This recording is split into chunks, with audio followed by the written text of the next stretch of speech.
Magandang araw ng Sabado po mga bayang karerista. Magbibigay na po tayo ng tip, giya at impormasyon para sa araw na to, March 9, 2024. Tara!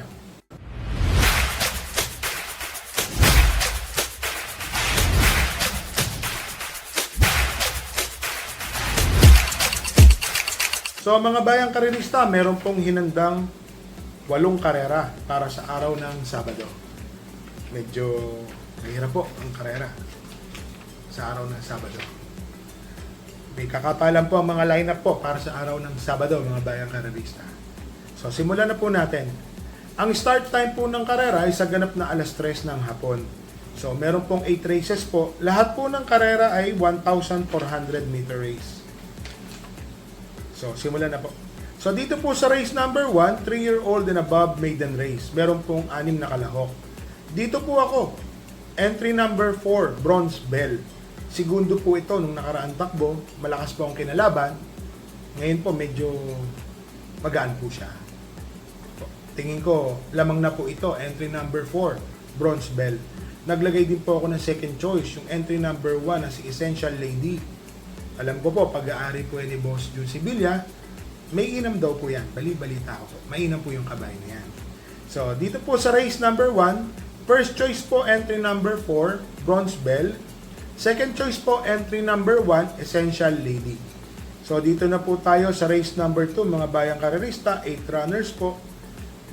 First choice po, entry number 2, Isla Puting Bato. Natalo po ito nung nakaraan, parang tersero or segundo po. Dikit lang po yan, ha, mga bayang karerista. Parang 1,200 meter race. Ngayon po, 1,400. Tingin ko, distansya kay Isla Puting Bato. Kayang-kaya na po niya yan. So, para sa akin po, malaki po ang panalo ni Isla Puting Bato. Ang second choice ko po dito, yung entry number 5 na si Silver Glow. So, ito po kasing si Silver Glow. Meron din po itong tempo na 1.28 sa 1,400 meters. Kung magagawa po niya yun, panlaban na po rin siya dito.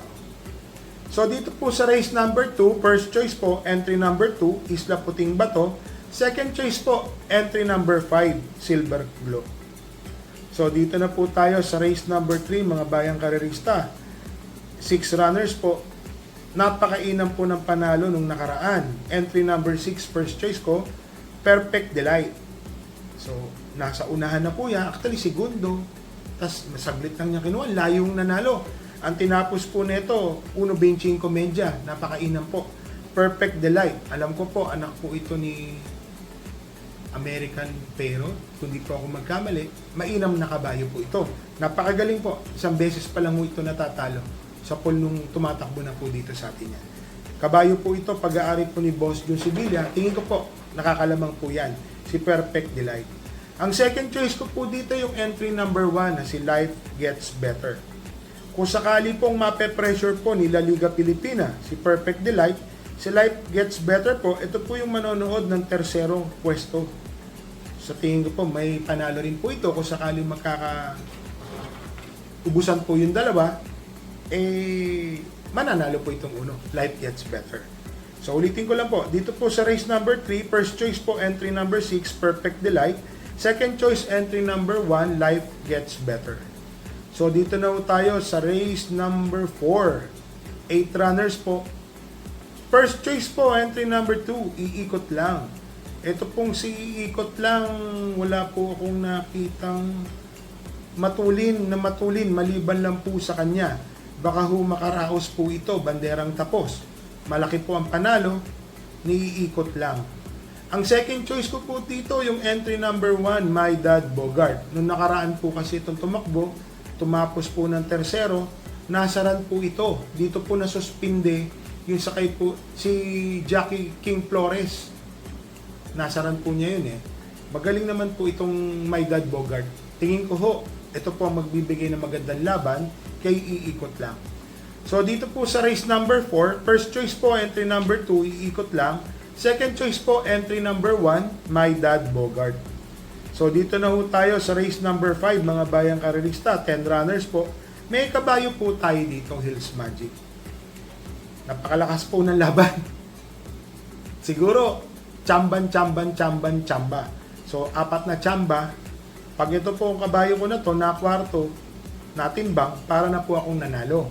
Pero, labas po yan, mga bayang karerista.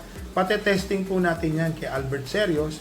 Yun nga lang, ang lakas po ng laban dito sa race number 5. So, dito po sa race number 5, first choice ko po, entry number 8, Super Earth. Nakita nyo naman po yung tinakbo ni Hakim.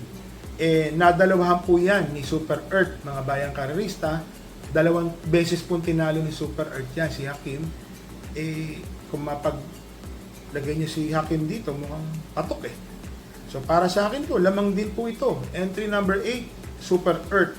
Kaya alam mo, tumakbo po ito ng milya nung nakaraan, kakopol entry ni Balot Pulse, parang hindi po siya kumilos. Yun lang po. May premyo po yun eh. So, tingin ko, magpo-protection lang din po ako dito. Ang second choice ko po dito yung entry number 9 na si Full Combat Order. Ito pong si Full Combat Order, parati pong dumarating to mga bayang karerista. Kung mapagmamasdan nyo po ito, lumalapit po ito ng dating, segundo, tersero po, biglang aatras po ng kwarto, nandudun po, nagyoyoyo po ito. So, kung sakali po na magkakalasan po sila sa una, bigla po itong sisingit, mananalo po ito. Naglagay po ako ng third choice na impressive po yung panalo. Yung entry number 3 na si Summer Rule, mga bayang karerista. Para sa akin po, malaki rin po ang panalo nito.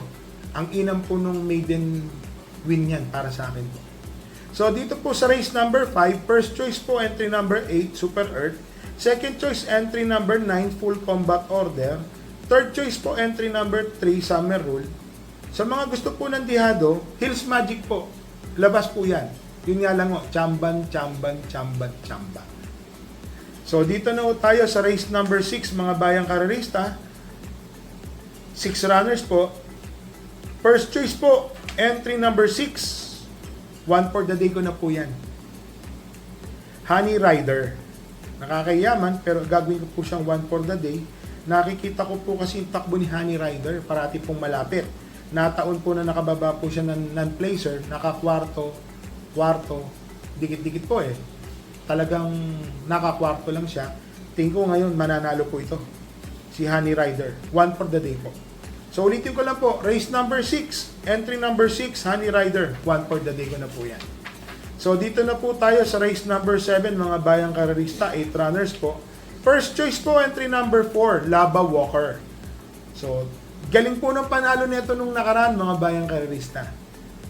Napakainam po, tinalo po niya isang kabayo po natin, natingin ko talagang para sa kanya po yung karera na yun. Tinalo po niya, Great Connection.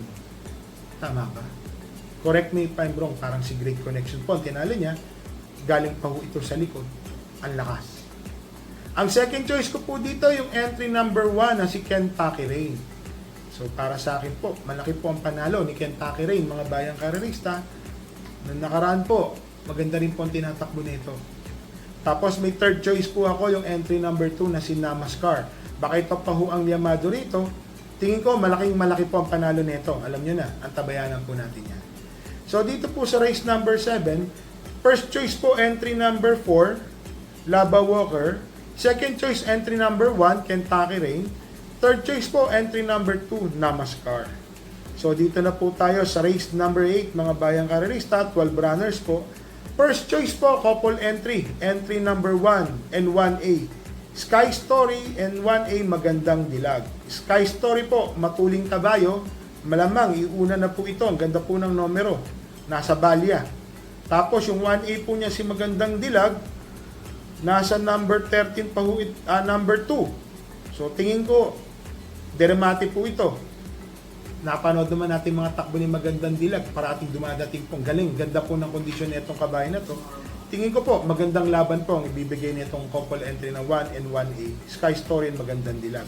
Second choice ko po yung nanalo ng dihado nung nakaraan. Entry number 12, Club Habana. Kung mapapansin niyo po mga bayang karerista si Club Habana, nanalo po ito galing sa likod na likod eh. Boom! Bigla po sila nilakpasan. Alam naman natin kung kanino galing to, kaninong palahi to, sino po may-ari nito. Kailan Ma'am Melanie Habla, para sa akin po, malaki po ang panalo niya. So dito po sa race number 8, sa last race po, first choice po, entry number 1, Sky Story, and 1A, Magandang Dilag. Second choice po, entry number 12, Club Habana.